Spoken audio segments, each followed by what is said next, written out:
vyko rinkimai, kiekvienas iš esančių merų esat gavę mandatas pasitikėjimą rinkėjų. Šiandieną yra klausimas savo bendruomeniai, tiem žmonėm, kurie gyvena jūsų krašte, kad ką padaryti gero, kad įgyvendinti tos lūkesčius, tas viltis, kurie žmonės įdėjo rinkdami merus, rinkdami savo regionų lyderius.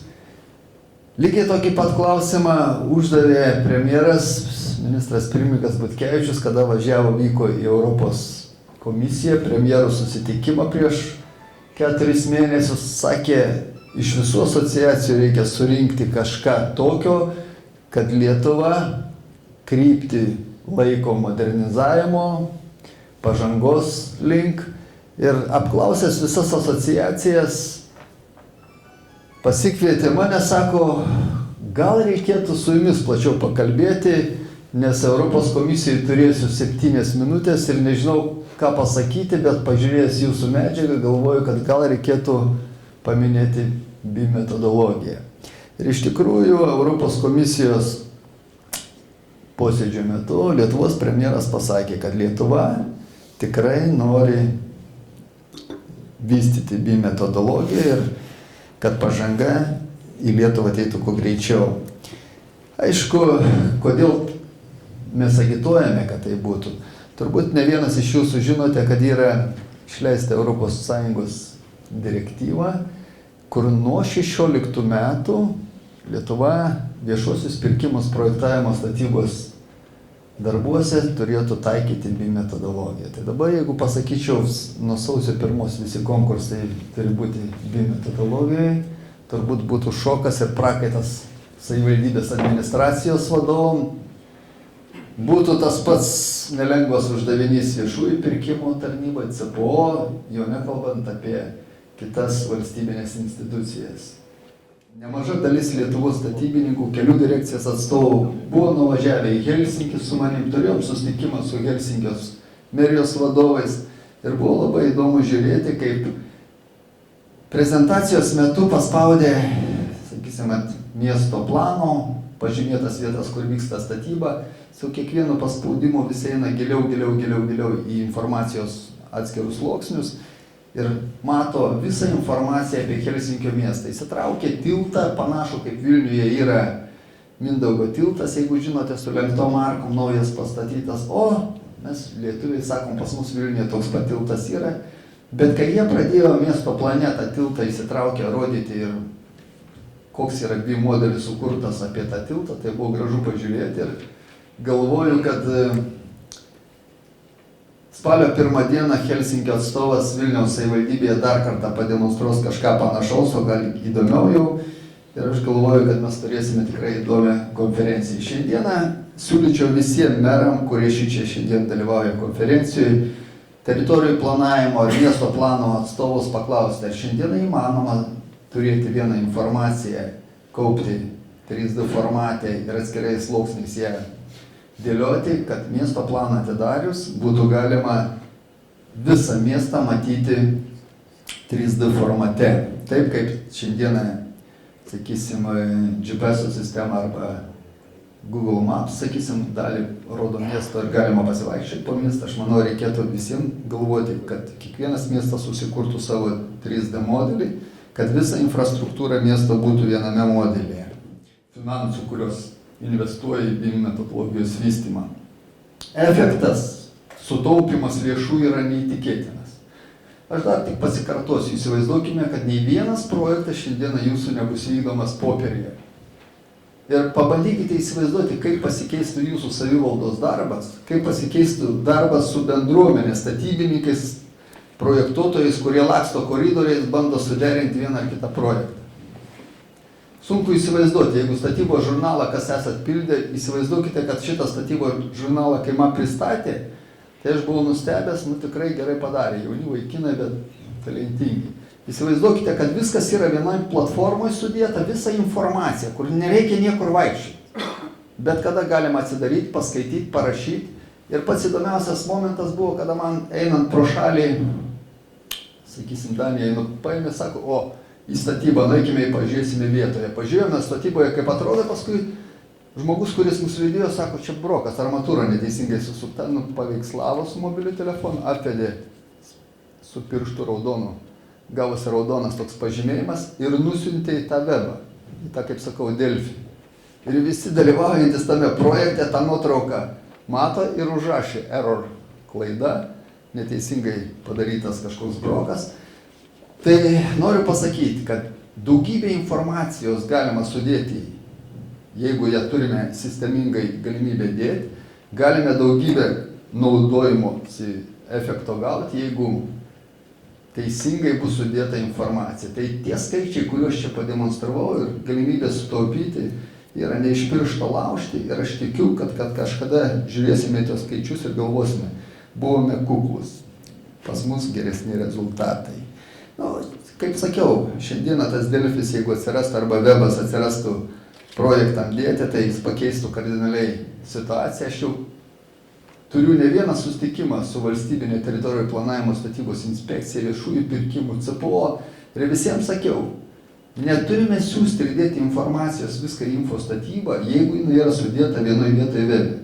Atvirkščiai, turi prisijungti prie šito portalo visi inspektuojantis asmenys, visos inspektuojančios institucijos ir informacija turi būti vienoje vietoje. Prie jo turi prisijungti viešųjų pirkimų tarnybos, statybos inspekcija, higienos centras, kultūros paveldo ir visi kiti institutai, kurie dalyvauja statybos procese. Informacija neturi būti siuntinėjama niekur. Jeigu šiandieną padarome 3D modelį, pavyzdžiui, šito pastato, kuriame dabar esame, kur vyksta konferencija, tai 3D modelį šito pastato gali užimti, aš taip galvoju, apie pusę terabaito, jeigu bus visa informacija su inžineriniais tinklais, su lauko infrastruktūra aplink šitą pastatą.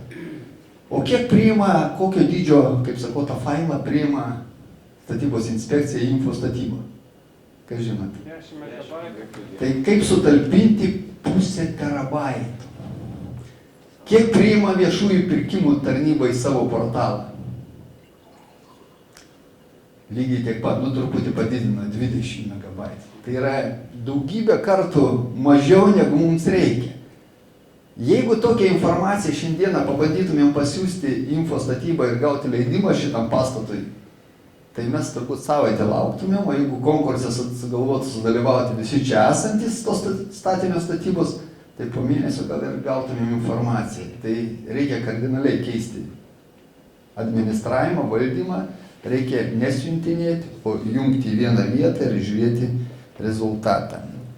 Klausimas, kokios ministerijos turi paruošti namų darbus. Premjeras, kai paklausė, tai pasakiau, kad praktiškai šiandieną galėtų būti, galbūt atleista nuo namų darbų tik viena ministerija, užsienio reikalų. Visos kitos privalo nedelsiant daryti namų darbus. Ką turi daryti savivalda? Šiandieną kiekvienas iš jūsų turite savo apskaitoj, merijos apskaitoj įmonės, kur valdo į savivaldybė kontroliuoja akcijas, be abejonės. Šitų įmonių duomenis reikia kuo greičiau skaitmenizuoti. Ir kaip sakiau, reikia pabandyti kelti, kad kiekvienas miestas turėtų savo 3D vieną platformą, kur galėtų sukelti visą informaciją apie statinius, apie infrastruktūrą. Jeigu tas bus pradėta daryti, jūs daug greičiau eisite į pažangą ir, manau, turėsite daug greičiau naudą. Biudžetas jūsų savivaldos tikrai tada galės taupyti ir panaudotas lėšas kitose srityse. Aišku, tie mano pasiūlymai remiasi į finansus. Be abejonės jų trūksta, tai agituočiau vieną dalyką, kad 2016 m. balandžio 23, jeigu neklystu dieną, vyksta didžiausia statybų paroda Resta. Šių metų susitarimas su Litexpo įgalino pakeisti pavadinimą, truputį vadinsis kitaip, Resta 2016 skaitmeninė statyba. Ir dalyvaudamas Lietuvos savivaldybių asociacijos susirinkime pasisakiau, kad agitavau, kad visos savivaldos, kurios turi kažkokį smart, kaip sakau, išmanų sprendimą, šviesoforus, parkavimo sistemą, šilumos kažkokią apskaitos sistemą, pabandytų sudalyvauti su stendu toj parodoj, o jeigu neturite, agituočiau sudalyvauti šitoj parodoje ir apsilankyti trečiam paviljone, kur būtent tenai planuojame demonstruoti visas išmanesias technologijas, BIM metodologiją, kaip galima vystyti ir siūlyčiau, kad tikrai apsilankytumėt toj parodoj ir pasimtumėt pačią naujausią, pačią geriausią informaciją, kas jums yra labai svarbu. Prasidės finansavimo naujas periodas Europos struktūriniai paramai ir nėra abejonės, kad net reikia išnaudoti visas galimybės ir programinę įrangą, kad, pavyzdžiui, peržiūrėti modelį 3D arba padaryti pataisymus, nusipirkti programinę įrangą, tai kainuoja. Tai aš siūlyčiau išnaudotas galimybės ir būtinai teikti paraiškas kiekvienai savivaldybei, kad jūsų personalas, jūsų žmonės būtų įgalūs, kad galėtų skaityti tos modelius, kad galėtų daryti korekcijas, pataisymus. Peržiūrai yra ir nemokamų programų, bet koregavimui, į kažkokią intervenciją į brėžinius būtinai reikia licencijuotų programų. Lietuvos statybos inžinierių sąjunga kaip valstybės įgaliota organizacija vykdyti statybos techninės veiklos pagrindinių sričių profesinio testavimą bei kvalifikacijos tobulinimą pritarė Lietuvos ūkiai įvaldyti naujausias informacinės technologijas, diegti skaitmeninę statybą ir aktyviai šitam procese dalyvauja. Inžinierių sąjungos manymų jau yra pakankamai subrendusios prielaidos Lietuvos ūkiai pramonės statyboje pradėti diegti skaitmeninių technologijų pagrindus. Lietuva, kaip ir dauguma kitų Europos valstybių, susiduria su iššūkiais investicijų, žmogiško kapitalo, energijos ir aplinkosaugos reikalavimų reglamentavimų galimybių patekti į rinkų srityse. Skaitmeninės statybos ir statinių informacinio modeliavimo principų diegimas yra svarbus iššūkis, kuris yra laikytinas vienas iš svarbiausių priemonių sprendžiant minėtas problemas. Šiuo metu Lietuvos statybų sektorius neišnaudoja galimybių ir potencialų dėl nepakankamo sektoriaus mokslo, studijų ir verslo bendradarbiavimo. Inžinierių sąjunga bendradarbiaudama su Lietuvos aukštosiomis mokyklomis universitetais tobulina geras ilgalaikės tradicijas turinčiam visų kvalifikacijos lygių specialistų rengimo sistemą. Aukštos kvalifikacijos statybos specialistų parengimas yra ilgalaikis procesas, todėl reikalingas nuolatinis ir nuoseklus specialistų rengimas paremtas strateginiais planais ir prognozėmis. Visi pagrindiniai ir svarbiausi statybų sektoriaus tikslai gali būti pasiekti naudojant pažangiausias technologijas, visų pirma informacinį modeliavimą arba skaitmeninės statybos metodus, tai pastatų energetinio efektyvumo didinimas, efektyvus išteklių naudojimas, gaminant, transportuojant ir naudojant statybos produktus, tvari miestų ir gyvenviečių infrastruktūros plėtra, sumanių informacinių technologijų ir naujausių mokslinių tyrimų rezultatų diegimas statyboje. Aukštos kvalifikacijos specialistų rengimas ir nuolatinis jų kvalifikacijos tobulinimas. Aukštos kvalifikacijos specialistų rengimas tai pirmaeilis uždavinys Lietuvos aukštosioms mokykloms ir inžinierių sąjunga tikisi, kad kaip jau kolega Dalius minėjo, kad artimiausiais metais bus paruošti ir savo veiklą pradės statybos skaitmenizavimo procesų BIM specialistai. Tai yra statybos projekto BIM vadovai, BIM vadybininkai, koordinatoriai bei kiti specialistai. Džiugu, kad, sakysim, jau yra tokie konkursai į tas specialybės ir manau, kad artimiausiu metu bus gerų specialistų. Tačiau yra daugybė inžinierių jau dirbančių ir vykdančių savo profesinę veiklą statybos srityje, kurių, sakysim, žinios apie skaitmeninę statybą yra dar gana skurdžios ir kurių kvalifikacijos kėlimas skaitmeninės statybos požiūrį yra pirmaeilis inžinierių sąjungos uždavinys. Inžinierių sąjunga vykdo profesinę testavimą ir kvalifikacijos tobulinimą pagal paruoštas ir aplinkos ministerijai suderintas programas. Šiuo metu inžinierių sąjunga vykdo programų peržiūrą ir vienas iš uždavinių yra į šias programas įtraukti temas susijusius su skaitmeninė statyba. Tai statybos vadovų, techninių prižiūrėtojų, statybos specialiųjų darbų vadovų, specialiosios techninės priežiūros vadovų programos. Inžinierių sąjunga stengsis ir toliau vykdyti kvalifikacijos kėlimo kursus ir egzaminus, tam, kad būtų paruošti kuo didesnis skaičius specialistų. Tam labai prisideda ir mūsų Marijampolės padalinys, Aloyzo Jurgano veiksmai rodo, kad viskas vyksta gera linkme. Prieš pusantrų metų UAB Augira kolektyvas kartu su partneriu UAB Intelligent BIM Solution Ir asmeniškai Ernestu Beržansku, čia jisai su mumis kartu, eksperto vaidmenyje, matomai tai įvertins, kaip mes čia pasirengę ir kaip mes valdom tas programas. Ginčijomės ir rinkome iš begalės programinės įrangos geriausias ir tinkančias BIM modeliavimui. Tai prasme, kad informacijos kaupimo modelyje programas. Diskusijose išsirinkome, apsistojome. Tai Archiket, Tekla, gelžbetonio ir metalo konstrukcijų modeliavimas, modelio skaičiavimo konstrukcijų modulyje Global programa ir be abejonės visos inžinerinės infrastruktūros, tai yra DDS-CAD, šildymui, vėdinimui, nuotekomis ir elektrotechniniai daliai. Kitaip sakant, šias programas kartu su Ernestu mes mokinomės jas valdyti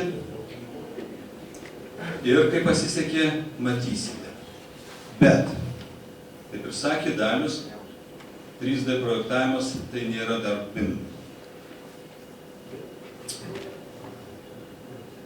Eigoje mes prisitraukime partnerį, tai InnoBIM-ui ir poną kartu direktorių Vaidotą Šarką, kuris mumi toje erdvėje, tai yra modeliavimo, tai duomenų kaupimo erdvėje, aiškinomės kartu su juo, vertinom pasaulinę patirtį, ieškojome ir kūrėme savo kelius, siekiant norimo tikslo. Bei kaip taip racionaliai pateikti sukauptą informaciją statytojui ir naudotojui. Taip, tai kas yra BIM? Kaip matot, mūsų skaidrėje viena sutapo, nes tai yra pradžia. Tai aš tik tai pakomentuosiu mėlynąją apačioje frazę, tai yra, kad BIM, tai yra, jeigu trumpai, geometrija ir plus informacija. Ir šių dviejų dedamųjų sukūrimas ir valdymas reikiamais pjūviais ir siekiant iškeltų tikslų. Tai toks labai trumpas apibrėžimas, kurį aš savo irgi būtent išsiryškinau iš labai daug įvairių skirtingų apibrėžimų BIM-o. Ir BIM-as prasideda nuo 3D modeliavimo, toliau 4D yra laikas, 5D yra pinigai. Šios trys dimensijos, sakykime, tai pasaulinėje praktikoje jau galima rasti praktiškai visose metodologijose. Visos kitos dimensijos, simuliacijos, priežiūra, logistika, energinio efektyvumo skaičiavimai ir taip toliau, visos kitos dimensijos dar kol kas yra N. Na, kitaip sakant, galima rasti įvairiuose literatūrose skirtingus apibrėžimus. Mes skaitminės statybos organizacijoje esame apsibrėžę būtent tas tris. Taip, ir BIM pradžia yra 3D, tai yra geometrija ir kiekiai ir 2D vaizdai. Tai yra esminis skirtumas nuo šiandieną esančios projektavimo ir statybos metodikos. Jeigu 2D šiandieną yra projektai, tai yra atvirkštinis vaizdas. Iš planų, fasadų, pjūvių projektuotojai, statybininkai, užsakovai visi turi patys susidėlioti viską savo mintyse ir įsivaizduoti, kaip atrodo objektas. Tai šiuo atveju viskas prasideda nuo modelio. Taip, ir be abejonės, kad skirtumas esminis vien tik tai kiekiai, turbūt čia kiekvienas gali patvirtinti, kad viena iš didžiausių problemų yra viešuose pirkimuose, yra kaip teisingai suskaičiuoti kiekius ir kad būtų kaip galima mažiau pakeitimų. Tai iš tradicinio reikia tai rankiniu būdu vykdyti, iš modelio yra eksportavimo funkcija. Taip, ir sekantis yra tada tai, kas vis dėlto tas BIM-as, šalia tos tikslios geometrijos, tikslių kiekių, automatinių vaizdų. Tai yra komandinis darbas, tai yra greitas pakeitimų valdymas, arba greitesnis. Tai yra greita analizė, nes informacija yra galimybė informacijos turėti modelyje. Greitas sprendimų prieimimas, nes ir vizuali informacija yra pateikiama ir tai gerokai aiškiau yra priimti sprendimus. Greitas brėžinių paruošimas, skaidri komunikacija. Apibendrinant, vaizdelis yra toksai, nei vieno iš tų įvardintų punktų jūs neturite 2D aplinkoje. 3D aplinkoje yra dalinai išpildoma, na ir BIM išpildoma visos tos pozicijos, galimybė išpildyti. Apibendrinant, BIM yra ne tik technologija ir rinktis vien tik technologiją būtų pagrindinė klaida rinkoje. Tai yra, kad šiandieną, kaip prezidentas minėjo, 70% iš respondentų, kurie buvo salėje architektų sąjungoje, architektų rūmų, įvardino, kad jie dirba 3D aplinkoje. Tai čia ir yra bėda, kad dirbdami 3D aplinkoje, bet nediegdami BIM procesų, jie iš tikrųjų praranda dalį laiko ir toliau kyla visi su tuo susiję mitai. Per maži projektai, per maža įmonė, per brangi įranga ir taip toliau. Tai ir yra bėda, kurią turime šiandieną. Tai BIM tai visuma yra procesai, kompetencijos, informacija, programinė įranga, technologijos, kitaip sakant, duomenų bazės, komunikacija ir kita. Kodėl BIM? Nes kasdienės problemos, aš čia pabandžiau įvardinti iš susitikimų su projektuotojais, statybininkais, tiekėjais. Įprasta praktika, minimalūs reikalavimai, mažiausia kaina, projektuotojai dirbo braižytojais ir technikais, o ne modeliuotojais. Probleminis situacijos, esamos situacijos gavimas, klaidinga informacija, net topo nuotraukose klaidos, kurios gali labai ženkliai kainuoti. Užsakovo užduočių tikslumas, didelis skaičius pakeitimų, projektų vėlavimas, projektų kokybė, pirkimų skaidrumas ir taip toliau. Ką dar galėtumėt papildyti šitam sąraše? Iš ankstesnių auditorijų papildymų daugiau nebūdavo, nes čia jau iš kelių auditorijų buvo papildyta, manau, kad beveik išsisėmėme. Kitaip sakant, visos šitos problemos egzistuoja kiekviename procese, tai yra kiekviename projektavimo procese. Taip, kas dažniausiai turi galimybę laimėti statybos paslaugų viešuosius pirkimus? Esmė yra įmonės, kurios įstiegia sistemas, tai čia yra būtent su klasifikatoriais centre, informacijos, taip, struktūra ir kitur yra chaosėliai. Tai dėja, bet už mažiausią kainą ir su netiksliom specifikacijom šiandieną dažniausiai turi galimybę laimėti, na, tiesiog lengvą chaosėlį turinčios įmonės, nes jos neįvertina daugelio dalykų. Tai yra gali neįvertinti ir tokiu būdu pateikti mažesnę kainą. Tie, kurie turi savo rizikų valdymo procesus, jie uždavinėja per daug klausimų ir tada jų kaina iš karto padidėja ir jie tampa nekonkurencingi. Taip, argumentai. Danija, 2008 metai. Komunikacija, projektų kokybė, darbų organizavimas. 3 punktai įvardinti kaip didžiausios problemos statybos sektoriuje. Jungtinė karalystė.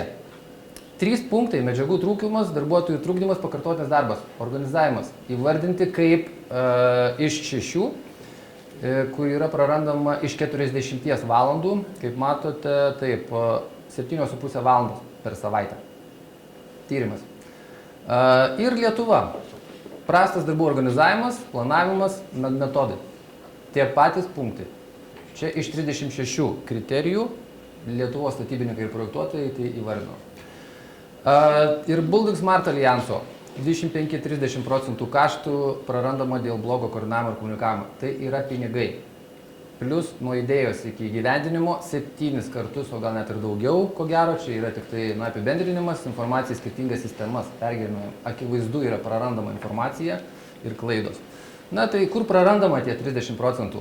Man tokį klausimą uždavė vienos kadencijos ministras, kai pradėjome skleisti apie skaitmeninę statybą informaciją, tai kaip čia su mažiausia kaina, perkant, ne, ta prasme, ir dar kažkur 30%.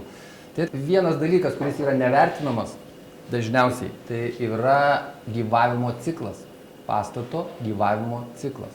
Tai reiškia, kad statome šiandieną ir nesirūpiname praktiškai, kas bus rytoj.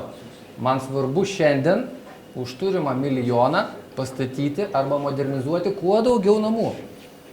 O tai, kad koks bus rezultatas, tai yra ar tas už milijoną modernizuoti namai po to bus efektyviai eksploatuojami, ar kaip automobilį nusipirkęs su 3 litrų ar 5 litrų varikliu už 1000 litų, gal net, litais, už 300 eurų. Šiandieną per sekančius 5 mėnesius susimokėsiu už kurą 1000 eurų, tai arba reikės remontuoti, va šito dalyko dėja, bet nevertinama pirkimo dokumentacijose. Tai, pridėjus dar plus mažiausią kainą, ar skaičiuojate, kiek prarandate jūs šiuose projektuose, kiek kainuoja eksploatacija? Dėja, bet kiek tenka šiandieną bendrauti su, tame tarpe ir su užsakovais, ir su statybininkais, ir projektuose, ar jie skaičiuoja praradimus, tų skaičių tiesiog neturi. Visi gesina gaisrus. Raudonos zonos yra gaisrų gesinimas. Visi praranda laiką, bet neskaičiuoja, kiek tas laikas kainuoja. Taip, tai minimizuojant problemų skaičių, valdant informaciją, yra galimybė optimizuoti tą procesą. Ir, kaip matot, žemesnis stulpelis yra minimumas, kurį jums reikėtų optimaliai, tarkim, pasiekti, savo projektuose. Aukštesnis stulpelis, investavus truputį rezervo, tą patį, ką jūs šiandieną investuojate, turite galimybę laimėti ir į ateitį savo būsimų projektų rezultatus. Ką daryti? Pereiti į vientisą informacijos srautą, tai dėkti BIM metodologiją. Tai yra nauja karta sprendimų, kuri kaip kažkada tai atėjo kompiuterinė technika, 2D projektavimo įrangos, irgi buvo klausimas brangu.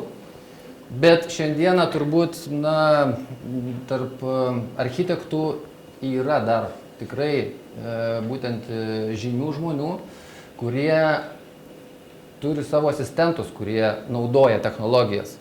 O architektui yra svarbu perteikti grožį, perteikti funkcijas. Tai yra, kurie dar šiandien gal įbraižo ranką. Bet tai nėra būtinybė visiems pereiti. Svarbu yra teisingai suformuoti komandą, rolės ir susidėlioti, būtent pasirinkti technologijas.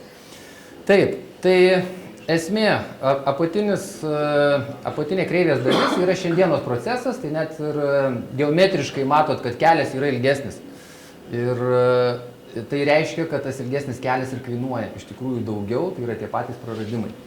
BIM yra informacijos ugdymas nuo koncepcijos, techninio projekto, darbo projekto, statybos, tai pastatyta ir eksploatacijos, kiekviename etape, kuriant tik tai, ko reikia tam etapui ir sekantiems žingsniams žengti.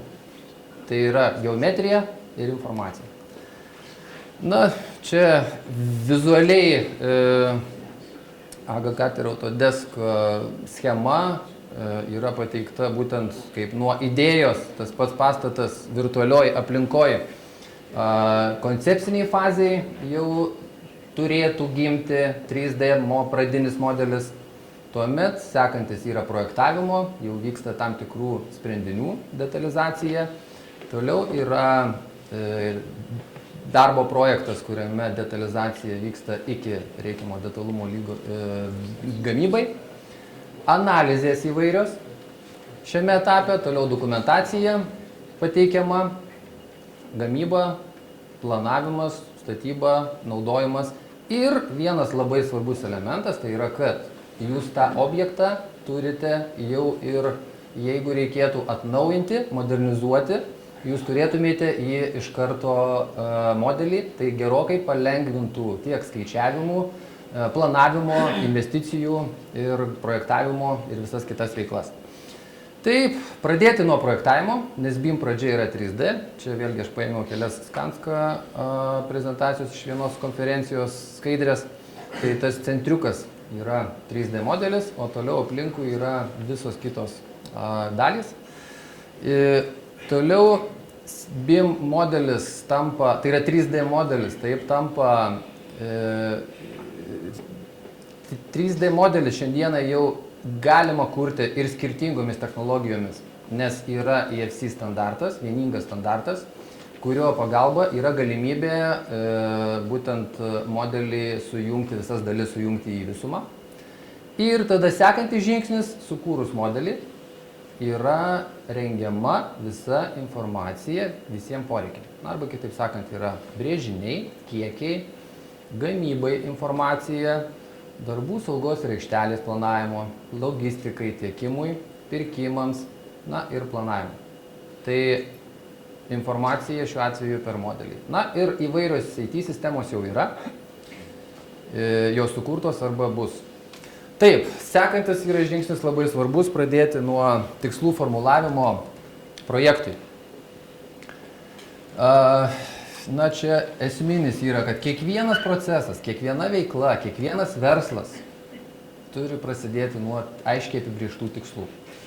Ir čia aš keliu klausimą, ar tik minimalūs pagal STR tikslai, kurie dabar dažniausiai 99% projektų yra suformuoti, specifikaciją ir atitikti būtent STR reikalavimus. Ar tai turėtų būti vertinama būtent racionalus, energinio efektyvumo, tvarumo, ilgamžiškumo, ekonominio naudingumo ir kiti kriterijai. Tai šiuo atveju turėtų būti galimybė variantų formavimo, modeliavimo ir analizės, kurie technologiniai sprendimai yra jums naudingiausi.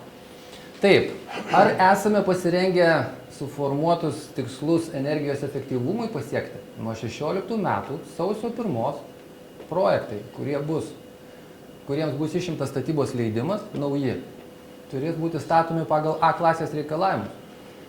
Ar šitą klausimą uždavėte savo skyriuose statybos planavimo?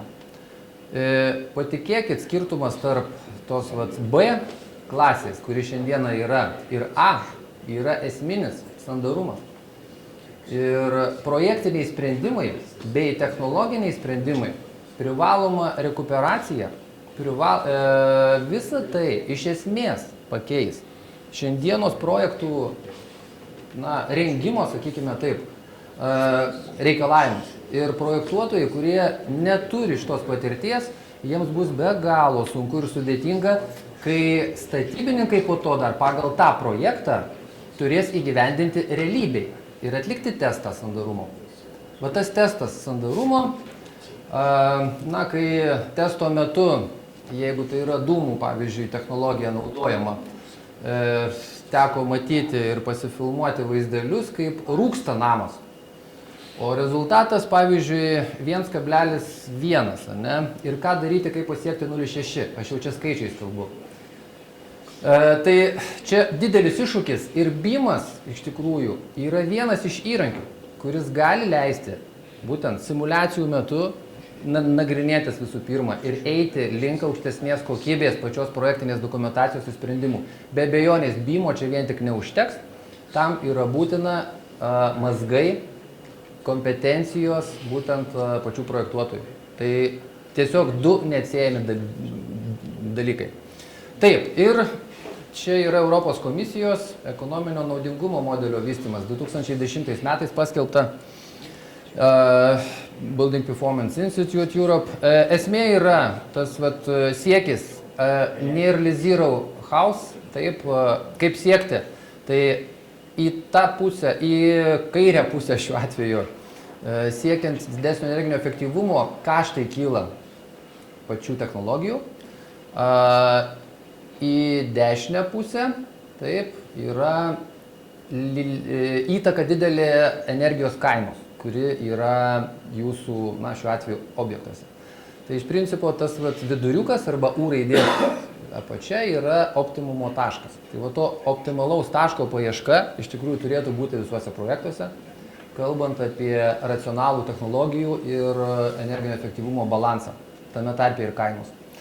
Taip, kodėl svarbu visame pastato gyvavimo cikle, nes projektavimas yra mažoji dalis, bet turi įtaką visam procesui iki eksploatacijos. Tai čia tos kreivės, įtakos kreivė pradžioje yra didžiausia.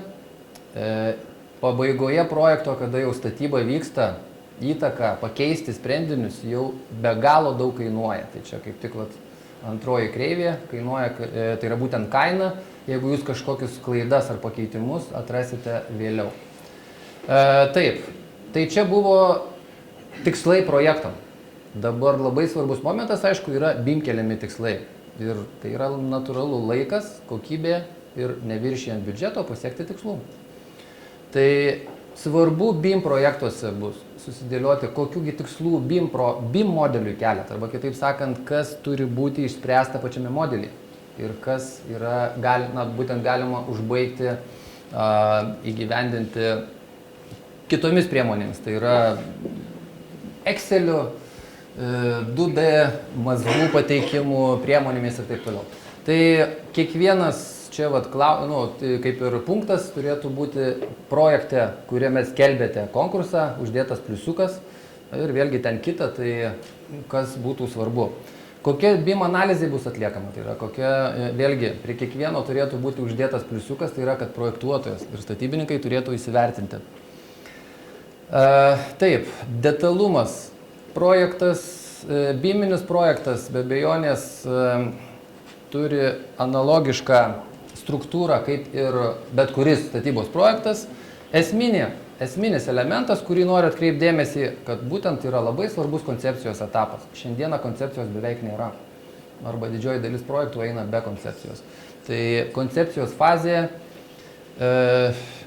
10% maždaug 15% laiko turėtų būti išspręsta didelė dalis architektūros, konstrukcijų, gamybos technologijų, inžinierinių ir visų kitų klausimų. Tai yra, kad komanda turi jau prie apskrito stalo su užsakovu kartu atsakyti į daugelį rūpimų klausimų. Ir tik tai toliau yra pereinama prie techninio projekto ir vyksta detalizacijos sprendinių pačių. Na ir darbo projektas, brėžiniai. Tai aš čia prabėgu. Taip, sekantis punktas yra detalumo lygis. Taip pat atsiranda toks terminas, vėlgi čia LOT, angliškai, Level of Details. Tai yra detalumo lygiai, kurie turėtų būti modelyje taip pat pačiame procese būtent pritaikyti. Metalinė kolona, taip pat čia kaip pavyzdį. Taip, detalumo lygiai projektų etapuose, taip, būtent apačioje matot koncepciją, koncepcinis modelis, ekspertizė, realizacija, statyba. Tai vėlgi nuo LOT 100, LOT 200 ir toliau detalizuojami geometriniai parametrai pačiame modelyje. Na ir antroji dalis informacija. Tai yra, kad lygiai greičiai prie kiekvieno detalumo lygio turi būti prijungta, kokia informacija prie kiekvieno elemento reikės. Pavyzdžiui, prie gelžbetonio, kas turi būti prie kolonų, kas turi būti prie sijų, kas turi būti prie metalo konstrukcijų, kas turi būti prie langų, kas prie fasadų ir taip toliau. Tai BIM metodologija apima būtent tokį modelį, kur susideda iš geometrijos detalumo lygio ir informacijos detalumo lygio. Brandumo lygiai. Be abejonės, nuo pirmų projektų jums nepavyks iš karto padaryti viską. Dėl to pradėti šiandien. Vėlgi reikėtų apsibriežti tam tikrą apimtį. Ir čia Britų yra paimtas pavyzdys, tai kaip matot, CAD yra nulinis lygis, 2D ir tam tikra informacija ir bendradarbiavimas, taip, yra apjungiant bendradarbiavimą CAD ir 3D yra pirmasis lygis BIM dėgymo. Na ir trečiasis lygis, kada jau yra apjungiama ir procesai, visą tai, ką pateikinėjau prieš tai. Na, o ketvirtasis jau yra, kai pereiname į web platformas ir būtent įgyvendinamas jau informacijos keitimasis absoliučiai vienoje aplinkoje. Dar vienas punktas - integruota projekto komanda. Tai šiandieną komanda dirba taip. Yra užsakovas ir dažniausiai architektas. Ir jie praktiškai pusę techninio projekto darbo dviese, vienu žodžiu, išsprendžia. Po to atiduoda konstruktoriui, toliau inžinieriams ir po to projektas yra atiduodamas ekspertizei. Tai BIM-as iš tikrųjų sako kitaip. Tai yra būtent turi būti visi maksimaliai susodinti prie stalo nuo koncepcijos fazės ir koncepcijos fazėje tam tikri sprendiniai išspręsti, išskyrus tai, kad būtent kas yra rengiama jau koncepcijos fazėje 3D modelyje ir kas tik tai pateikiama kaip informacija. Tai čia bus pavyzdžiai iš realybės.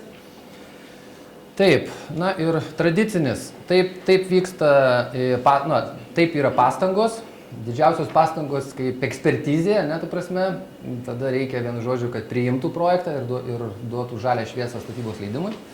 Na ir kaina. Kaina atitinkamai tada turi įtaką, kainos pokyčiai atitinkamai tada turi tokią savybę augti statybos metu. Na, o BIM-o yra, kada pastangos yra didžiausios koncepcijos ir techninio projekto apimtyje ir po to, jau atitinkamai kaštam įtaka yra mažesnė. Rolės – BIM vadovas, BIM koordinatorius, BIM koordinatorius projektavimo ir statybos stadijose, BIM koordinatorius, tai yra BIM koordinatorius statybos stadijoje, taip. Tai tokios rolės turėtų atsirasti projektuose, čia yra pateikti trumpi apibrėžimai, bet laiką taupydamas aš juos praleisiu. Atkreipiu dėmesį tik tai į tai, kad koordinatoriaus rolę gali skirti ir užsakovas, ir rangovas, tai yra susitarimo reikalas. Tik tai svarbu, kad tai būtų apmokyti žmonės. Na ir nuo ko ir kada pradėti diegti BIM jūsų organizacijoje. Tai klausimai, kas stabdo jūs šiandieną? Ar nematote vertės? Nesuprantate, kas tai yra? Galvojate, kad tai brangi programinė įranga, neplanuojate pokyčių, nėra tinkamų projektų ar projektai per maži, laukiate, kol bus privaloma iš valstybės pusės, atidate, kol įgyvendinsite kitus projektus ir taip toliau. Raskite čia atsakymą ir tada sekantis būtų klausimas, kad kokie argumentai iš tų, kur aš pateikiau, kurie buvo anksčiau pateikti, raskite atsakymą, kaip tą argumentą panaikinti ir ženkite sekantį žingsnį iki šito sąrašo pabaigos. Ir toliau tada sekantis, ar tikslinga diegti jums? Taip, nes užsakovas, vėlgi čia iš tyrimo yra, užsakovas turi didžiausią naudą visame procese, nes 1 euras projektavime vidutiniškai apie 5 procentai turėtų būti kaštai. Iš tikrųjų turi įtaką 20 eurų vidutiniškai statyboje ir, visai eksploatacijai. Čia tie skaičiai labai įspūdingi eksploatacijos, bet, nežinau, tyrimai tokie atlikti. Vėlgi, čia yra ir vertės klausimas, čia yra ne tik tai pačio statinio eksploatacijos kaštai, tai yra pastato vertė. Taip, irgi, tai yra būtent už kiek jūs tą pastatą galų gale, jeigu reikėtų jį po to, kažkaip tai parduoti, utilizuoti, tai ir panašiai, tai kiek tai kainuotų. Taip, BIM tai galimybė siekti, čia vėlgi grandinėlė, 0, jeigu nei vienos klaidos projektavime, toliau galimybė, kiekiai, sąmatos, pirkimai, logistika ir taip toliau. Be abejonės 0 niekada nereikia siekti, tai per brangu bus, bet esmė yra tokia. Taip, nes turime būti konkurencingi. Klientų BIM reikalavimai, matot, 40 procentų yra, čia Jungtinė karalystė, kuri jau 5 metai realiai BIM pagal 2 lygio reikalavimus jau dirba. Ir 60 procentų yra rinkos pačios jau iniciatyvos įvairios, tame tarpe ir UGIROS. Ar galima BIM sprendimus naudoti dalimis? Taip, tai priklauso nuo BIM modelių formuluojamų tikslų. Kada pradėti naudoti jums nuo artimiausio naujo projekto? Ir nuo ko pradėti? Užduotys. BIM reikalavimai tikslai, pirkimams taikyti ekonominio naudingumo kriterijų. Jeigu negalima privalomų šiandieną, tiesiog tie, kurie turi, kad gautų papildomus balus. Ir jūs tokiu būdu tikrai turėsite didesnę galimybę. Būtinai BIM koordinatorių numatyti, kad jisai būtų iš rangovo arba iš jūsų pusės. Suformuoti reikalavimą projektuotojui sukurti integruotą projektą komandą. Nerečiau kaip 2 savaitės, kas 2 savaitės organizuoti čia iš užsakovo pusės, kad būtų organizuojami susitikimai ir pateikiami rezultatai ir aktyviai dalyvauti procesuose. Na ir pokyčius įgyvendinti su partneriais, nes kaip rodo praktika, efektyvumas, mato, dvigubai praktiškai yra, tų, kurie jau ne pirmą projektą yra įdiegę, didesnis. Tai tiek trumpai teorinė dalis ir čia dar, jeigu galima, tai dirbame kartu su partneriais, tai yra AGCAT, kuri yra taip pat BIM technologijų tiekėjas, energinis efektyvumas plus, tai yra įmonė, kuri dirba energinio efektyvumo srityje, prie pasyvių namų rengimo. Lietuvos Lieknos statybos institutas projektų valdymas, efektyvumas ir Sistela sąmatos. UAB UGIRA BIM praktika, tai UAB UGIRA komanda, kuri šiuo atveju buvo suformuota būtent prie BIM diegimo įmonėje, tai yra Edmundas Petrikaitis, projekto vadovas ir konstruktorius, Laimonas Masilionis, projekto vadovas, architektūrinės dalies vadovas, Ugnius Jurdonas, konstrukcijų projekto dalies vadovas ir užsakovo rolė taip pat Ugniui tenka prie vieno iš objektų ir jisai turi gerą galimybę išnaudoti būtent šią praktiką. Donatas Grygas, šildymo vėdinimo, vandentiekio ir nuotekų dalies BIM dalies vadovas. Taip, ir UAB UGIRA jau pasirinko šitą kelią ir kartu su partneriais diegia BIM. Čia įkėliau būtent tuos BIM esminius esminės galimybės, tai yra ką šiuo atveju įmonė diegdama BIM turi galimybę turėti savo veikloje. Pabaigoje yra pridėtas vienas punktas šalia tos teorinės dalies, tai yra paslaugų eksportas, kurį mes su gerbiamu įmonės vadovu iškėlėme kaip vieną iš tikslų. Tai yra būtent konkurencingumas, ne tik Lietuvos, bet ir tarptautinėje rinkoje. Taip, BIM praktika. Keli objektai įmonėje jau yra pradėti, tai yra pataisos namai Marijampolė, rekonstrukcija, apie 1300 kvadratinių metrų, užsakovas valstybinė institucija, BIM reikalavimai projektuotojo iniciatyva, ne iš užsakovo. Terminai 2 mėnesiai, techninis projektas 2 mėnesiai, darbo 1.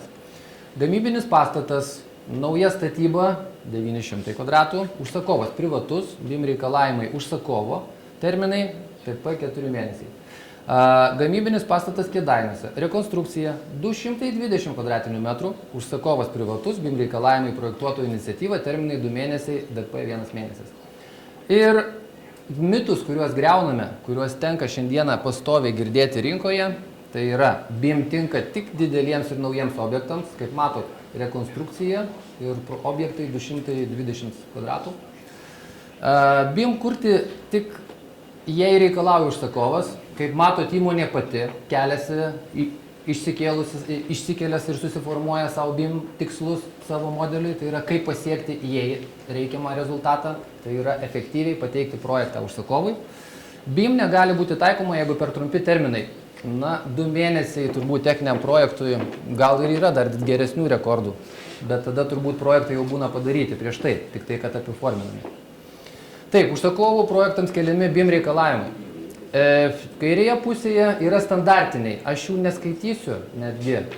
Atkreipiu dėmesį, kad dešinėje pusėje yra būtent tai, ką demonstravau savo teorinėje kalboje, taip, tai UAB UGIRA kelia būtent papildomus, šiuo atveju efektyvumo paieškos, tame tarpe ir energinio efektyvumo, ir technologijų, o po to jau yra BIM reikalavimai, kurie yra standartiškai iš to sąrašo, kur pliusiukus ten reikėjo dėti.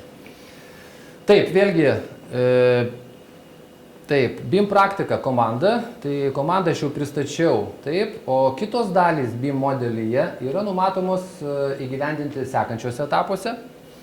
Darbas komandoje, tai yra komunikacija, kuri, čia matote fragmentą iš vieno iš susitikimų su užsakovais, kurio metu būtent ir buvo aptarinėjami čia techninio projekto vidurio, sakykime taip, stadija, kada su užsakovu būtent buvo aptarinėjami sprendiniai.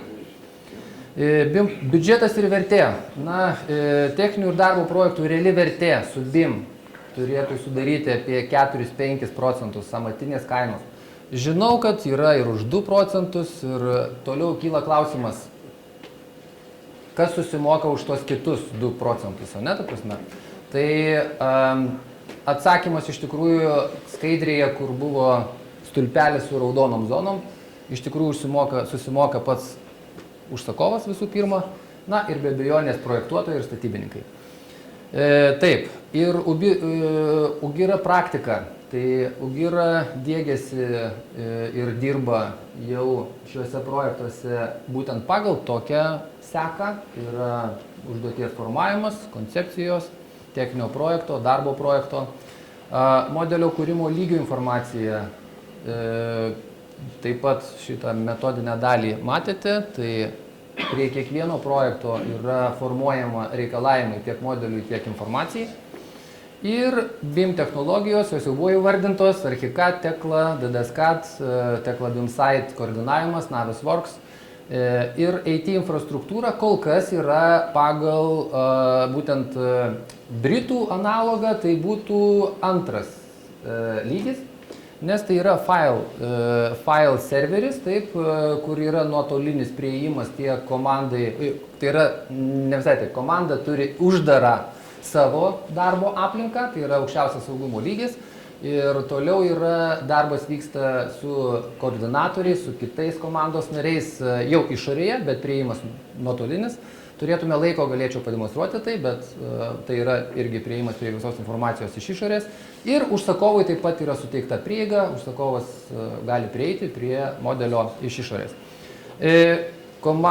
Taip, ir BIM technologijų tiekėjas IBS Intelligent BIM Solution. Sprendžiami klausimai dar, tai yra suderinamumas su NRG, tai yra kaip automatizuoti informacijos pateikimą sąmatom, sąmatų ir ekonominės dalies automatizavimo sprendimų diegimas, energinio efektyvumo, ekonominio naudingumo, pastato gyvavimo cikle vertinimo metodikos diegimas įmonėje, na ir tvarumo vertinimo analizė. Žaliųjų pastatų taryba, jeigu girdėję esate apie tokią Lietuvoje, jau yra parengusi projektą, būtent kriterijų, kurie artimiausių laikų bus paskelbti ir projektuose bus skatinama, na, pirmiausia skatinama, vėlgi tai ekonominio naudingumo kriterijų pagrindu greičiausia, bet bus poreikis kaupti informaciją, vertinti pastatus būtent tais pjūviais įvairiais. Tai praktikos pavyzdžius pristato UAB UGIRA, Laimonas Masilionis. Prašom, Laimonai, pirmąjį. Labą dieną visiems konferencijos dalyviam. Mane jau čia pristatė ir prieš mane daug buvo labai kalbėta apie teoriją. Mes projektuotojai šnekėti nelabai tokie linkę, daugiau parodyti praktinius dalykus. Todėl jeigu kartais ar mano, ar kolegų sakiniai nebus labai sklandus, tai prašom atleisti, geriau žiūrėkite į ekranus, ką mes čia esam padarę apie tai, kas čia buvo kalbėta prieš tai. Kaip jau buvo minėta, aš esu architektas ir dirbu 3D programa ArchiCAD. Dirbu su jie jau daugiau kaip 10 metų, bet iki šiol tai ir buvo tik tai 3D projektavimas, kuris, ne tas pats, kas yra BIM. Tai dabar, kai mūsų įmonė pradėjo diegti šitą sistemą, tai šiek tiek pasikeitė, aišku, ne tiek daug, kaip, sakykime, kitiem, kurie iš 2D perėjo į projektavimą 3D, bet vis dėlto pasikeitė. Kad būtų aiškiau, aš labai trumpai parodysiu, kaip atrodo šitos ArchiCAD programos, sakykime, langas, čia bus tik tai vaizdeliai. Sakykime, šiuo metu buvo daug kalbėta apie informaciją, kuri yra modelyje. Čia yra ne plokštominis vaizdas, sakykime, bet tai yra modelis, vaizdas plane. Ir jeigu pažymėta siena, mes matom informaciją apie tą sieną, iš ko jinai sudaryta, kokie sluoksniai. Po to kitame etape programa automatiškai suskaičiuoja, kokių sluoksnių kiekių yra. Toliau, sakykime, kitas vaizdas yra pjūvių. Mes modelį lengvai galim pjauti bet kurią kryptim ir vėlgi, sakykime, yra pažymėtas langas, apie kurį yra čia šitoje vietoje, sakykime, pagrindinė informacija, išmatavimai, bet kituose, reiškia, lentelėse, tos informacijos yra žymiai daugiau ir jos galima pareikalauti iš programos tiek, kiek norim. Sakykime, taip pat yra 3D modeliavimas naudingas tuo, kad, pavyzdžiui, su užsakovu labai paprasta kalbėtis, nes aiškiai matosi, sakykime, patalpų išdėstymas. Čia yra konkretus modelis Marijampolės pataisos namai. ir galima išjungti tos elementus, kurie trukdo, sakykime, šiuo atveju čia išjungtos, sakykime, perdangos. Ir taip pat, aišku, čia architektūros nekažikas, sakykime taip, vis dėlto objektas toksai. Tai, žodžiu, taip pat labai svarbus dalykas yra, kad su užsakovu galima labai konkrečiau kalbėtis apie patį pastato išvaizdą, medžiagas, vizualizacijas ir panašiai. Iki šiol tai šitą visą dalyką, ką jūs dabar čia matėt, man tekdavo paversti 2D, sakykime, brėžiniais ir perduoti kolegom, kad jie ant viršaus brėžtų savo komunikacijas, konstrukcijas ir kitus dalykus. Tai dabar, kadangi mes jau, kaip girdėjot, naudojam BIM technologijas, pradedam naudoti, tai aš šį modelį paverčiu į tą universalų failą, kaip čia buvo ir kalbėta ankstesniuose, reiškia, pasisakymuose. Failo, reiškia, failas yra IFC, kuri atidaro visos pagrindinės projektavimo programos. Tai dabar čia tas pats modelis paverstas jau į tą failą. Čia yra gyvai galima demonstruoti. Čia yra dabar nemokama peržiūros programa, kurią gali turėti tiek užsakovai, tiek statybininkai. Žodžiu, ir šitą, tą, ką mes matom, tą gali atsidaryti ir užsakovai. Sakykime, vaizdas iš vienos pusės, išsaugotas vaizdas iš kitos pusės. Taip pat galime atlikti pjūvius bet kurioje plokštumoje ir tą pjūvį, sakykime, mes galim kilnoti. Taip pat prie šito modelio, čia aišku buvo daryta ir koncepcinė fazė, kad būtų suderinta su konstruktorium, kad vis tiek architektas negali žinoti, sakykime, kokie, sakykime, sijos aukštis ir panašus dalykai. Tarpusavį kaip ir teoriniai daly, žodžiu, konceptiniai fazė mes derinamės pačioj pradžioj. Taip pat prie šito modelio galima prisekti, sakykime, užsakovai, perdodant šitą failą, prisegam tradicinius dalykus, be kurių pakol kas neišsiverčiam. Sakykime, čia šiuo atveju prisektas yra pirmo aukšto planas, kad užsakovas galėtų pasižiūrėti jau realų brėžinį, kuris bus įsektas į projektą.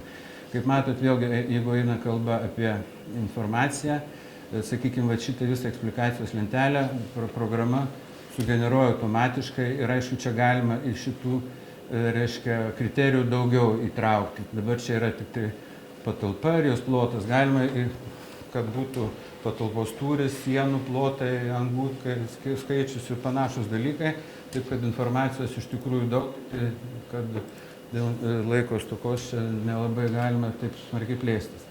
Ir vėlgi pjūvyje, įvairiais pjūviais galima tą pastatą pjaustyti ir žiūrėti, taip kad šita programa yra labai paprasta naudotis ir labai lengva ją įsidiegti. Dar, sakykime, vėlgi yra apie informaciją šnekant prisektas, sakykime, irgi brėžinys, kurį modeliuoja, sugeneruoja programa langų, sakykime, ir durų žiniaraštis, kuriame irgi šitų, sakykime, informacijos pozicijų galima suformuoluoti, užduoti daug. Čia yra tik pagrindiniai, sakykime, kiek yra tų durų, tokių koks plotas, panašus dalykai, bet čia tų grafų galima įrašyti žymiai daugiau, kad informacija apie tą konkretų gaminį būtų kuo, sakykime, platesnė. Taip, labą dieną visiems. Esu Ugnius Jurdonas, UAB Ugira inžinierius konstruktorius. Kiek plačiau jums pristatysiu būtent, kaip atrodo konstrukcinės dalies projektavimas BIM sistemoje. Tai pradžioje trumpai jau, aišku, programos buvo minėtos, bet naudojame kaip konstruktoriai tai dviejų rūšių programas, būtent modeliavimo ir konstrukcijų skaičiavimo. Čia yra, pavyzdžiui, matote pavyzdžius iš būtent konstrukcijų modeliavimo programos, Tekla Structures. Visi skaičiavimai vykdomi betarpiškai šį modelį perkeliant į skaičiavimo programą Atlibal. Joje įvedus visus reikiamus parametrus, tai pavyzdžiui, apkrovas, mazgų standumus ir kitus rodiklius, gaunami visi reikiamo lygio konstrukcijų skaičiavimai, parenkamas racionaliausias variantas, jų tipas ir visa kita informacija, kuri lygiai taip pat atgaliniu ryšiu grąžinama į modeliavimo programą ir joje visos konstrukcijos automatiškai atsinaujina pagal tuos skaičiavimo rezultatus. Tai visi skerspjūvių, tarkim, dydžiai ir kiti rodikliai, jie pasikoreguoja be papildomų įsikišimų. Čia matote keletą vaizdelių, kaip būtent jau pačioj programoje TechConstructions atrodo pats darbas, kaip armavimas, visi nustatymai ir taip toliau. Ir lygiai taip pat brėžinių, tarkim, formavimas. Kiek plačiau biškį parodysiu, kaip tai atrodo, kad pasukinėt būtų galima ir taip toliau. Tai, kaip minėjau, visas darbas BIM sistemoje vykdomas stadijomis. Tai pradiniai stadijoje, koncepciniai stadijoje, tai pagrindinis, kaip konstruktoriaus, kitų konstruktorių dirbančių darbas, tai yra kiek galima labiau pagelbėti būtent architektui, kad jis galėtų sudaryti kuo tikslesnį koncepcinį statinio modelį, kuriame būtų ir kuo tikslesnis konstrukcijų aukštis, jų tipas, kas lemia ir visą statinio tūrį, energinį naudingumą ir kitus rodiklius. Pabaigus būtent koncepcinę stadijoje modelį, architektas pereina į techninį projektą. Ten yra modelis patobulinimas iki tokio informacijos kiekio ir tokio detalumo, kuomet architektas mano, jog jau pagrindiniai rodikliai bus nekintami ir tuomet juos šiuo modeliu pasidalina su kitais projektuotojais. Tai va, kaip matote, gauname mes kaip pavyzdys tokį modelį, čia yra vieno iš gamybinių pastatų modelis architektūrinis ir tuomet jį įsikėlęs konstruktorius į savo modeliavimo programą tiesiogiai ant šio modelio pradeda modeliuoti jau konstrukcijas. Bet galiu parodyti, kaip tai atrodytų, išjungiam architektūrinę dalį ir lieka būtent nuogos konstrukcijos. Tai visas šis modelis daromas tiesiogiai ant architektūrinio, tokiu būdu daug mažesnė tikimybė galimų netikslumų ir panašių dalykų. Šis modelis, kaip minėjau, eksportuojamas tuomet į skaičiavimo programą, ten įvykdomi reikiami skaičiavimai ir jis patikslintas pargrįžta atgal į modeliavimą. Tai galiu parodyti, tarkim, iš skaičiavimo programos gaunamas rezultatas, visos elementų įražos, kuris būna atgal transportuojamas į modeliavimo programą. Tai toliau viską paskaičiavus, iki galo yra tikslinamas modelis, reikiamo detalumo lygio būtent techniniam projektui. Tai šiuo atveju techninėme projekte, žinoma, nebūtini, netgi ir jų nereikėtų daryti, tai visi mazgai ir viskas yra, jie tik tai kaip elementų susikirtimas, kai matote pavyzdys, kolona ir sija su ryšiais tiesiog susikerta vienam erdvės taške, jų ašys susikerta, nėra numatyta nei varžtų, nei plokštelių reikiamų, to techniniam projektui pilnai pakanka. Kitas mazgas kaip pavyzdys. Tarkim, gelžbetonėje galima numatyti jau ir armavimą tikslų, bet tai būtų daroma tik tai tikslesnių kiekių labui, kadangi po to programa gali tiesiogiai visus kiekius paversti į dokumentaciją, tai į žiniaraščius. Tačiau tas, aišku, pagal STR nebūtina pačiame modelyje kurti. Tokį modelį užsibaigus tokiu detalumu, jis yra perduodamas, konstruktorius perduoda jį ir kitoms dalims. Tas vykdoma tikslu būtent susiderinti sprendinius tarpusavyje. Taip lygiai ir architektui yra grąžinamas, kad jis pasitikslintų savo modelį pagal galutinę konstrukciją. Taip lygiai atiduodama ir inžinerinių sistemų projektuotojams, kurie galbūt iškelia papildomų reikalavimų, tai tarkim vėdinimo agregatam papildomi laikikliai ar papildomos apkrovos nuo vamzdynų ar kiti dalykai, kuriuos visus susiderinus tarpusavyje, tada automatiškai yra generuojami brėžiniai, žiniaraščiai, specifikacijos reikalingos. Tai vyksta, žinoma, žymiai lengviau negu kad, tarkim, braižant tipinėmis 2D programomis, visiems įprasto AutoCAD galbūt. Tai reikalauja daug mažiau laiko ir, žinoma, tikslumas yra 100% atkartojama tai, kas yra modelyje, o modelyje, kadangi yra įvairių ir tikrinimo galimybių, ir tu vizualiai gali matyti, kad pavyzdžiui, šie elementai tikrai susikerta tinkame taške, jokių klaidų, tiesiog tikimybė jau labai sumažinama. Užbaigus būtent techninį projektą, pereiname į kitą stadiją esant poreikiu, jeigu toks yra užsakymas, tai tuomet vykdomas darbo projektas. Šis statinys dabar yra tik tai techninio projekto stadijoje, čia negaliu parodyti. Įjungsiu kitą būtent irgi gamybinį statinį, kuriame galėsite matyti jau būtent kaip atrodo modelis darbo projektų stadijoje. Tai vat, čia matosi modelis, būtent kiek stambesnis statinys, yra ir tiltinių kranų ir panašių dalykų. Tačiau jisai jau yra detalizuotas iki darbo projekto lygio. Keletas pavyzdukų, tarkim, yra, matosi rostverkas, poliai, visas pilnas armavimas nurodomas, visi inkariniai varžtai, tarkim, čia pokrainiai siejas staliukas atraminis, matosi ir įdėtiniais detalės, prie kurių vėliau virinsis pokraininis sieja, visos atlankos. Visi šie elementai, jie ne tik yra kaip geometrijos kratinys, kuris parodomas, tik tai galbūt čia vaizdumo dėkai, bet jis yra ir visas apipintas reikiamą informaciją. Tai šioje programoje, tarkim, peržiūros aš to sunkiau būtų pademonstruoti, įmanoma, bet kiek sunkiau. Tačiau būtent modeliavimo programoje ten yra nurodyti ir kiti parametrai, tai nusirodo, tarkim, armatūros atveju ir diametrai, klasiai metalų, paviršių padengimas, apsauginiai sluoksniai ir kiti dalykai, kurie vėliau gali būti eksportuojami į popierinę dokumentaciją ar pagal poreikį kitais formatais, brėžinių forma, žiniaraščiais ir taip toliau. Tai vat, tiek gelžbetonoidiniai elementai, tiek ir, kaip pavyzdys, plieniniai elementai jau yra detalizuoti žymiai didesniu detalumu. Matote, yra ir plokštelės, ir varžtai. Ten programoje modeliavimo nurodomos ir suvirinimo siūlės, ir, tarkim, elementų padengimas, tai dažai, dažų tipas, jų storis, ar tai cinkavimas, ar kiti dalykai. Visi šie dalykai pilnai yra vaizdžiai atvaizduojami, gali bet kuris proceso dalyvis matyti šios elementus, taip kaip jūs dabar matote.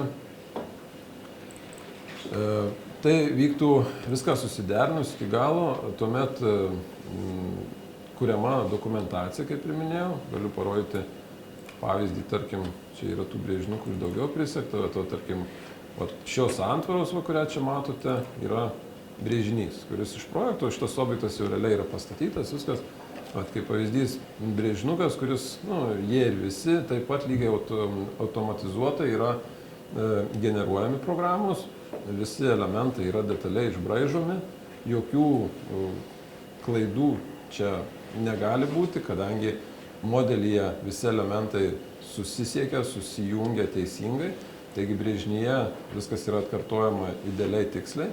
Taip lygiai kaip ir specifikacijos kampe, visi kiekiai, ilgiai elementų ir masės taip pat yra suskaičiuojamos tiksliai.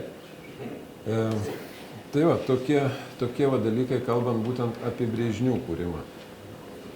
Tas labai taupo ypač laiko sąnaudas, kadangi, kaip pavyzdys, tokio dydžio pastate, čia yra daugmaž apie 1000 kvadratinių metrų, brėžinių, skirtingų elementų darbo brėžinių gali būti virš 200. Ne tai, kad gali būti, bet įprastai taip ir būna. Tai reikia įsivaizduoti, jeigu tai vykdant 2D programa, kiek yra rankinio darbo ir kokia yra tikimybė, kad kažkuris iš tų elementų po to atvežtas į statybvietę gali ir nesusisukti tarpusavėje taip, kaip buvo numatyta. Tai kitas didelis privalumas būtent dirbant tokioj programoje ir BIM sistemoje, tai galimybė kurti tikslius grafikus. Nurodžius keletą parametrų, tokių kaip gamintojo pajėgumai, transportavimo atstumai, rangovo montavimo pajėgumai, programa sudėlioja tikslų grafiką, kurį gali matyti ir kiti proceso dalyviai, kuriame tiksliai atsispindi ir reikalingų vienam ar kitam procesui medžiagų kiekiai ir darbuotojų sąnaudos, reikalingas transportas ar montavimo technika ir kiti dalykai. Taip lygiai šį modelį visus esančius jame elementus tarkim, plokšteles ir taip toliau, galima betarpiškai dalintis su konstrukcijų gamintoju. Esame jau keletą objektų tokių turėję, kur būtent gamintojui pateikime konstrukcijų failus reikiamą formatą ir jie, turėdami reikiamą techninę įrangą, aišku, reikalingas CNC tipo įrengimai, visus ruošinius konstrukcijoms pasigamino iš esmės automatizuotai, be didelio žmogaus įsikišimo. Tai visi profiliuočiai, plokštelės buvo supjautos, skylės sugręžtos automatiškai, tai lieka tik tai žmogaus įsikišimas, suvirinimas. Tokiu būdu irgi... Iš failų. Taip, tiesiog iš failų. Tai va. Ir toks paskutinis pliusas, kas būtent pabrėžčiau iš konstruktoriaus pusės, tai kiekvienos statybos metu būna labai daug iš esmės bendravimo su rangovu atstovais, tai vykdytojų statybvietė, kuomet jau jam montuojant kyla labai daug klausimų, kuris elementas gal turi eiti kur, kokia tvarka montuojasi, galbūt būna jam kažkas neaišku ir jis galvoja, kad elementai yra ar blogai pagaminti, ar tiesiog kažkokia klaida įsivėlus. Tai dirbant BIM sistemoje, jis pilnai gali, kad ir planšetiniam kompiuteryje, statybvietėje atsidaryti, taip kaip ir jūs dabar matote modelį, bet kurį mazgą prisiartinti, peržiūrėti jam reikiamą informaciją. Jeigu tai jam kyla papildomų klausimų, jis juos gali apibrėžti, paryškinti, persiųsti projektuotojams. Tokiu būdu sutaupant daug laiko aiškinimuisi tarpusavio ir visi klausimai išsprendžiami daug operatyviau ir taip, aišku, žinoma, taupamas laikas, o iš to ir pinigai. Tai tiek trumpai apie konstrukcinę dalį būtent BIM sistemoje. Dėkui Jums. Taigi, laba diena, esu Donatas Grigas, labai gera inžinerinių sistemų projektuotojas. Kolegos jau papasakojo apie konstrukcijų ir architektūros dalių BIM projektavimo ypatumus. Aš trumpai apžvelgsiu apie tai, kaip įsidiegus BIM įmonėje pasikeitė inžinerinių sistemų projektavimo. Šių metų pradžioje įsigijome programinę įrangą DDS-CAD, kuri yra skirta būtent inžinerinių sistemų kaip šildymo, vėdinimo, oro kondicionavimo, vandentiekio ir nuotekų šalinimo bei elektrotechnikos projektų dalių projektavimui. Čia vaizdelis iš kaip atrodo ta pati programa, kadangi čia gyvai pavaizduoti jos neturim galimybių, tai tiesiog visą prezentaciją tęsim, kaip jau ir apibūdinta Techlab site programėle. Tai jau pačioje projektavimo pradžioje įsikėlus architektūrinį modelį, gavus iš architekto užduotį, sutaupoma nemažai laiko, kadangi su modeliu ateina ne tik informacija apie geometriją, tačiau ir daugelį kitos reikalingos tolesniam projektavimo informacijos, tokios kaip patalpų paskirtis, jų plotai, tūriai, išorinio atitvirų orientacija pasaulio šalių atžvilgių, taip pat šiluminės varžos. Įsikėlus į modelį į DDS-CAD ir atlikus kelius nesudėtingus veiksmus galima gauti tokius skaičius kaip reikiamo šilumos poreikio šildymui, reikiamo oro kiekio patalpų vėdinimui. Nebereikia visos šios informacijos sisteminti, susirinkti pačiam, kas sutaupo nemažai laiko. Toks projekto vaizdavimas 3D formatu man kaip projektuotojui, kaip ir manau visiems kitiems, yra daug aiškesnis, padeda greičiau įsisavinti ir suprasti pastato geometriją, nors mūsų čia vaizduojamas modelis ir nėra kažkokios ypatingos geometrijos, tačiau kitu atveju gali būti taip, kad iš paprastų aukšto planų 2D formatu suprasti apie pastato formą gali kilti keblumų, prireiks papildomų pjūvių, fasadų vaizdų, kas užima papildomo laiko. Gavus 3D modelį, tuos visus vaizdus, pjūvius galima atlikti pačiam, tiesiog taip lengviau organizuoti reikiamų inžinerinių sistemų magistralių ar kitų elementų išdėstymą. Konkrečiai šio projekto metu per pasitarimus su užsakovu, su kitų dalių vadovais, projektų vadovų buvo greitai išspręsti ir aptarpti įdomiausi klausimai tokie kaip vėdinimo įrangos patalpos įrengimas, reikiamo dydžio patalpos, papildomų pagalbinių patalpų kitų sistemų vamzdynų aptarnavimui ir taip pat numatytos papildomos nišos vamzdyno tiesimui. Taip pat sudėjus į visą modelį, visas dalis galima nesunkiai sutikrinti geometriją, aptikti tokius susidūrimus ir juos greitai ištaisyti. Kas leidžia vėlgi išvengti tų klaidų jau pačioje ankstyvoje projektų stadijoje, o ne vėliau statybos metu. Vienas dar didelis privalumas yra tai, kad projektuojant keliems inžinieriams vienoje modelyje, ta pačia programinė įranga, kaip pas mus Ugiroje DDS CAD, tai galima realių laikų stebėti, ką atlieka tavo kolega ir taip iš karto matyti, kur reikalingi apėjimai ar kažkokie pajungimo vietos. Tai vėlgi pagreitina, paspartina tą komunikavimą tarp skirtingų dalių. Jau sumodeliavus patį modelį, nesunkiai gaunami šio brėžiniai, kiekį žiniaraščiai, tikslus keletą brėžinių, vėliau ir mano kolega parodys. Visus tuos brėžinius išleidus ir kartu jau rangovui, jau montuotojui pateikus ir modelį su jais, manau, kad būtų galima ženkliai pagreitinti montavimo darbus. Tiesiog net ir pačiame modelyje galima gauti šiek tiek informacijos, tai kaip ir jo diametrą, ilgius, tokios informacijos, kurios nereikia eiti į vietą, išsimatuoti, tiesiog galima jau vietoje apžiūrint modelį visą šią informaciją susirinkti. Nereikia turėti šalia brėžinių, tiesiog visa informacija, kuri reikalinga sistemų montavimui, būtų viename faile. Tai aš taip trumpai pristačiau savo dalį, tiesiog ačiū už dėmesį. Labą dieną, gerbiami svečiai. Esu Edmundas Petrikaitis, UAB Ugira projekto vadovas, konstrukcinės dalies vadovas. Šiuo metu mano pagrindinis darbas yra Ugiroje kaip projekto vadovas. Tai aš bandysiu pristatyti kaip projekto vadovo darbą šitame BIM modelyje.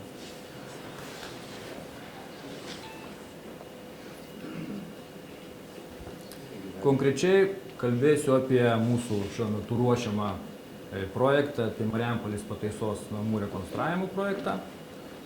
Šitą BIM modelį mes ruošiame labiau mūsų iniciatyvą. Užsakovas sužinojęs, kad mes galim daryti tokį modelį, tai jis labai aktyviai dalyvauja šitame mūsų projektavimo procese. Taigi aš kaip projekto vadovas, mes sutarėm savaitės dieną su kitų dalių vadovais talpinti mūsų serveryje Ugiros informaciją modelį AFC šitam formate. Aš šitos modelius, visų dalių vadovo modelius, susikeliu į vieną. Tai kaip pavyzdžiui, matote, tai čia yra šildymo sistemų dalis plika. Toliau susikeliu, buvo vėdinimo dalis, dabar čia šildymo dalis. Ir vandentikių nuotekų dalis, taip pat statinio konstrukcijų dalis susikeliu ir architektūros dalis. Turėdamas visas šitas dalis viename modelyje, galiu patikrinti, ar yra klaidų, kokių nesutapimų ar kažkokių neaiškumų. Čia pasidaręs pjūvį, aš matau vaizdą plane, visas sistemas, vėdinimą, šildymo vamzdynus matau, nuotekų vamzdynus. Taip pat aš savo patogumui šitos programėlės esu prisisegęs keletą dokumentų. Tai yra užsakovo techninė specifikacija arba užduotis projektavimui. Ją atsidaręs, čia visi jau rodė dalių vadovė, kaip tai galima padaryti. Atsidaręs techninę specifikaciją, aš galiu pasižiūrėti reikalavimus, pasitikrinti, kaip tai yra atitinka modelį. Kaip pavyzdžiui, yra reikalavimas tarp kamerų net plonesnės sienos kaip 25 cm. Tai matoma, kad tai šitą programėlę elementarią komunikavimo galima pasimatuoti ir patikrinti, tas matmuo yra išlaikytas. Taip pat žiūriu visas sistemas, pakabinamos lubos matomos, kad čia kažkur kažkas nesikirta. Šioje programoje, šioje TechLab programėlėje komunikavimo aš galiu pateikti pastabas kitų dalių vadovams. Pastebėjome kai kurie, tai pavyzdžiui, pastebėjau, kad nėra laiptinėje numatytas viršlygio ventiliatorius, tai yra priešgaisrinių reikalavimų. Tai paprasčiausiai aš tą pastebėlę čia įrašau, prisegu, dedu paveiksliuką ir adresuoju konkrečiai dalies vadovui. Taip pat čia tokia pastebėjimą architektui.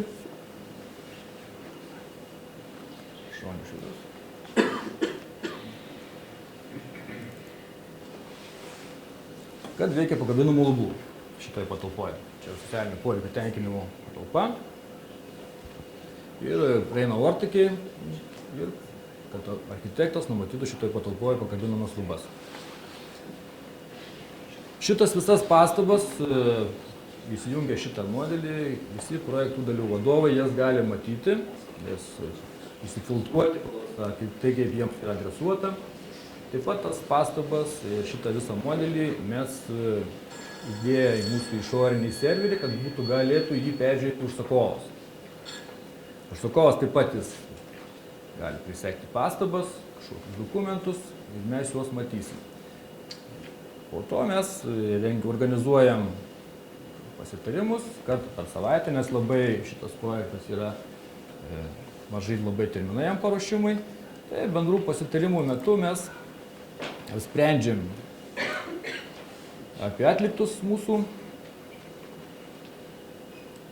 ar įgyvendintos pastabos ir taip toliau. Pavyzdžiui, buvo pastaba.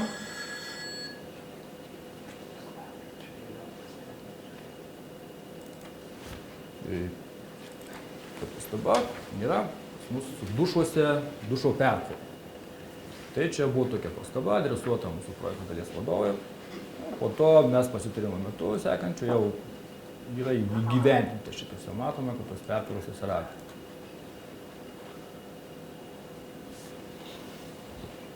Šis mūsų projektas, Marijampolės pataisos namų rekonstrukcija, turės praktiškai, kas liečia projektavimą, visus etapus. Tai pirmas etapas užduoties formavimas. Šitą pagrindinę techninę užduotį mums pateikė užsakovas. Tikslus modeliui BIM roles, BIM diegimo planą, parengėmės kartu su ponu Vaidotu. Jis mums konsultuoja. Toliau koncepcijos kūrimas arba projektiniai pasiūlymai. Taip pat jie buvo atlikti. Ir net buvo mūsų projektas savivaldybės tinklapyje viešinamas, nes reikia visuomenės pritarimo šitam projektui.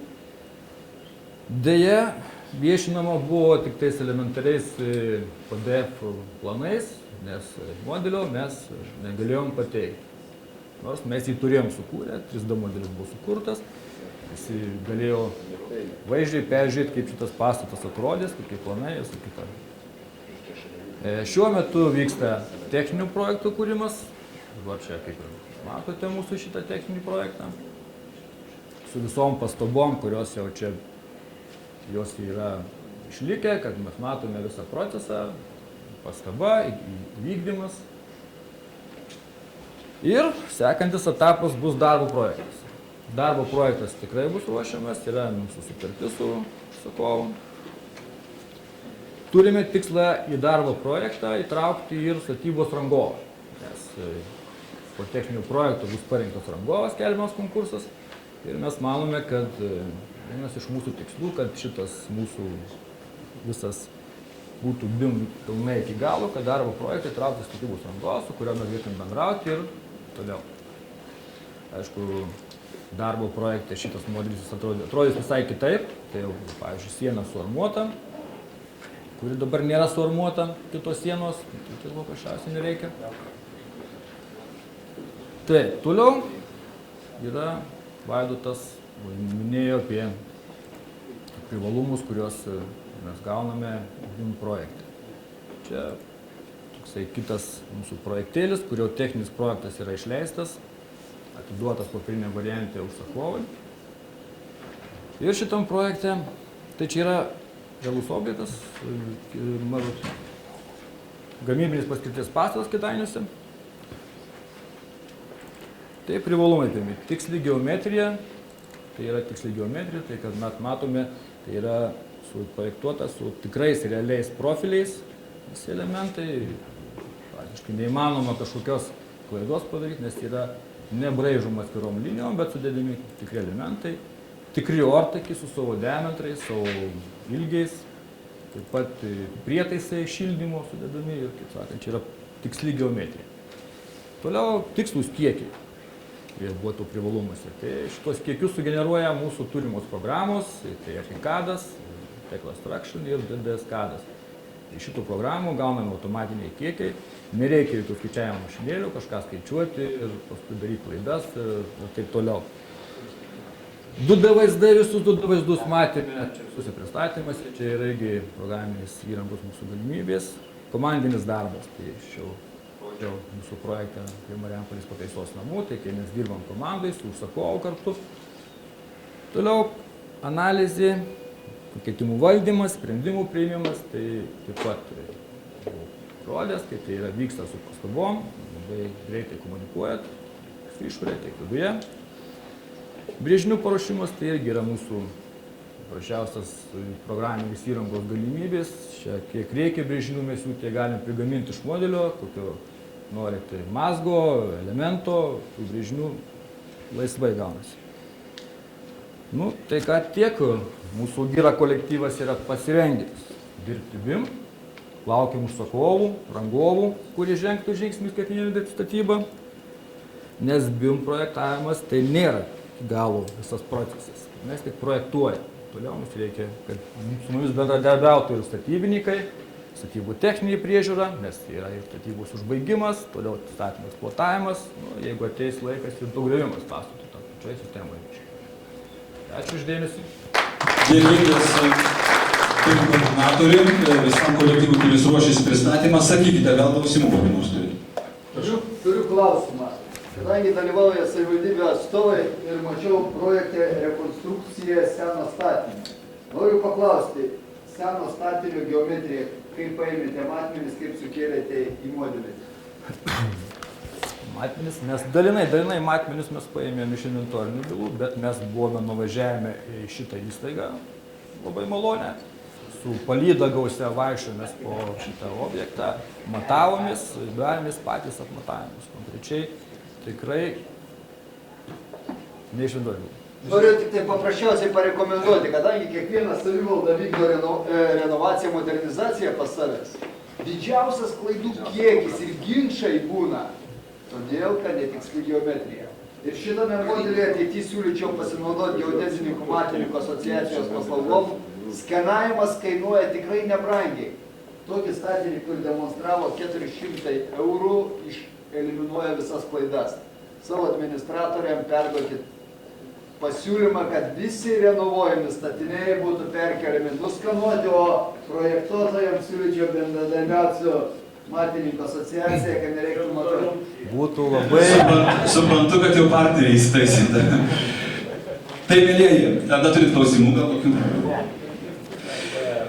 Yra klausimų. Prašau. Ar jeigu šiandien sugalvosim projektą konferencijos metu, jis bus daromas už dyką? Su nuolaida. Mėlyjeji, taigi, linkiu visiems kuo geriausios sėkmės, dėkingas už kantrybę, tikiuosi, kad visi kartu sėkmingai tobulėsime, atsižvelgdami į laiko iššūkius ir kartu keisime politinę, socialinę aplinką, kuri reikalinga statinio informacinio modeliavimo metodams diegti. Veikdami ryžtingai turime galimybę laimėti visi, tiek verslas, tiek valstybė. Kaip matote, net ir nedidelė įmonė Lietuvos periferijoje gali žengti koja kojon su projektavimo statybų gigantais Vilniuje ar kituose didmiesčiuose. Į šį pažangos žygį kaip partnerius kviečiu visas mūsų apskrities savivaldybės. Ačiū Jums labai už kantrybę, mėlyjeji, dėkingas, kad palaikot visada, tikiuosi, kad su Lietuvos statybos inžinierių sąjunga, su statybininkų asociacija mes tikrai pasieksim tų tikslų, kurie visiems palengvins mūsų darbą.